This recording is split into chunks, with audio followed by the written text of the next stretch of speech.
Hey, what's going on, guys? How we doing? So we continue here looking at Dustin Pedroia and some of the different key drills that he's doing. If you didn't check out part one, go back, check that out before you watch this video. So now, after he works on hitting the ball the other way off the tee, he brings the ball inside and he brings it a little bit deeper in the hitting zone. We'll play this real quick so you can see it and then we'll talk about it. See, Dustin Pedroia moves the ball in and back. And this is a resemblance something of the pitcher beating him, maybe with two strikes, where he's going to see the ball coming at the home plate a long time. So here's a 2-2 count, facing a guy who David Price is still 96. There's the ball that flies back up the middle. 3-2 count, 97. Ball's hit back up the middle. Let's take a look at what else Pedroia does. Okay, so let's go back here and talk about this a little bit. Now, in the first video, we talked about contact points and where you want to make contact with specific pitches. Anytime the further the ball gets away from you, the deeper you want to hit it. As the ball gets closer to you, you need to hit the ball more out front.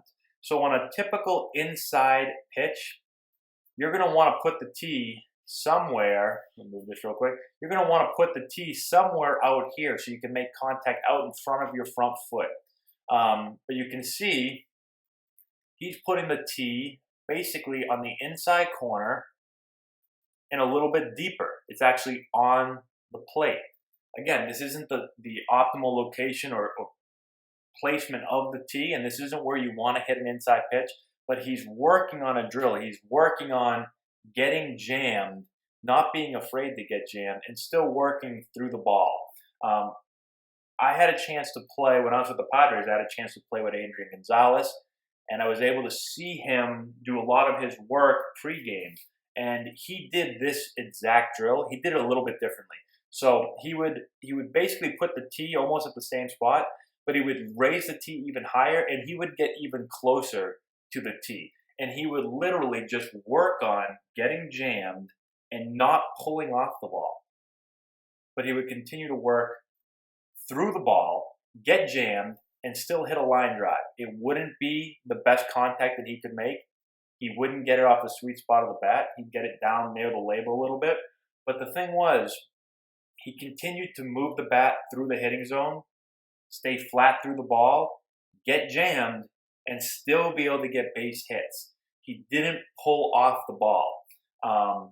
There's going to be times in a game where you're going to get a pitch thrown inside to you, especially late with two strikes, and especially as you move up in levels, that they're going to try to throw you in, that you're going to have to swing at, and you're going to have to be okay with getting jammed. If you're afraid to get jammed, you're going to have a really tough time being a good hitter, because once guys are afraid to get jammed, what do?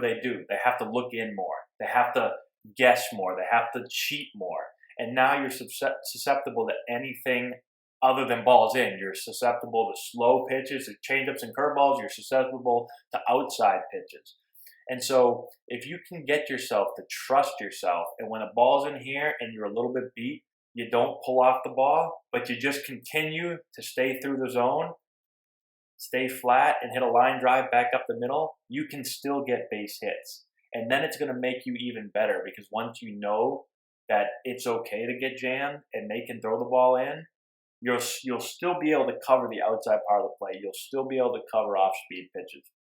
And so, again, in this video right here, we see David Price So here's a 2-2 count, facing throw a ball on the inside part of the plate, and here's almost the exact pitch. It's inside part of the plate. He doesn't pull off the ball. He just continues to stay flat through the ball. And although he doesn't hit the ball on the best part of the bat, he sneaks a soft ground ball back up the middle for a base hit. Now here's 3-2. This one probably isn't as good of an example, because this ball is middle to maybe slightly in inner half, and he gets a pretty good piece of it. But again, he's not afraid to get jammed, and so now it makes him a better hitter. He's able to cover more of the plate. He's able to cover different pitches instead of just fastballs. He doesn't have to cheat to the fastball. He's 7, ball's hit back up the middle. Let's say they look it up. So, again, I think it's a good drill to mix in, to get you comfortable, and also to understand what to do if you are beat. And I know a lot of young players, they get to this point and they realize they're going to get jammed. And players don't like to get jammed. For some reason, getting jammed to most players is like this ego killer. Players would rather strike out or do anything else, but they get jammed, and all of a sudden, players start to think there's something wrong with their swing.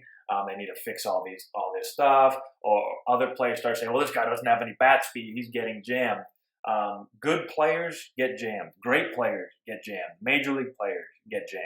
It's okay to get jammed sometimes. If you never get jammed, I'm telling you, if you've never been jammed before, it's probably because you're cheating and you probably aren't very good at hitting anything away or anything even slightly middle away or off speed pitches. So really good drill to mix in. Again, don't worry about getting jammed. Just worry about staying on path, working through the ball, and even if you hit the ball off the bad part of the bat, you still give yourself a chance to get a base hit. So let me know if you have any questions. Comment in the section below. Subscribe to the channel, like the video, send it to all your friends, and we will talk to you later.